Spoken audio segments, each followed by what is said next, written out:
अंबड शहरात भूमाफियांसमोर महसूल प्रशासनाने गुडघे टेकले. वृक्षतोडीच्या तयारीवर आक्षेप.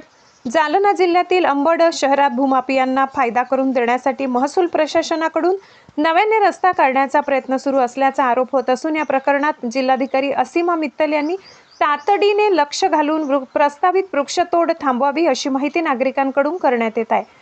मिळालेल्या माहितीनुसार सर्वे क्रमांक 131 मध्ये जाण्यासाठी आधीपासूनच जुना वहिवाटीचा रस्ता अस्तित्वात असतानाही नव्याने दुसरा रस्ता देण्याचा प्रयत्न सुरू आहे. यासाठी तत्कालीन तहसीलदारांनी भूमाफियांशी आर्थिक देवाणघेवाण करून जवळून रस्ता देण्यासाठी हालचाली केल्याचा आरोप करण्यात आलाय. त्यानुसार मंडळ अधिकारी अंबड यांनी पोलीस बंदोबस्तात संबंधित जागा मोकळी करण्याची तयारी केली असून अशोक तारगे, नंदू तारगे आणि ताज मोहम्मद शेख या शेतकऱ्यांच्या बांधावरून रस्ता देण्यासाठी नोटिसा बजावण्यात आल्याचे सांगितले जात आहे.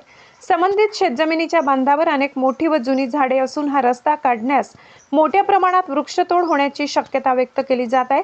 त्यामुळे कोणतीही वृक्षतोड करू नये आणि अस्तित्वात असलेला जुना वहिवाटीचा रस्ताच कायम ठेवावा अशी मागणी संबंधित शेतकऱ्यांनी उपविभागीय अधिकारी अंबड यांच्याकडे स्थगिती आदेशासाठी अर्जाद्वारे केली आहे.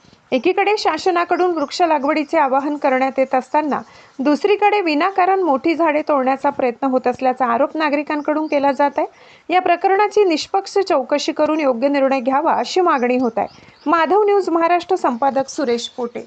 इतकंच. अशा आणखी महत्त्वाच्या बातम्या पाहण्यासाठी आमच्यासोबत जोडलेले रहा. आमचा व्हिडिओ लाईक, शेअर आणि चॅनल सबस्क्राईब करायला विसरू नका. धन्यवाद.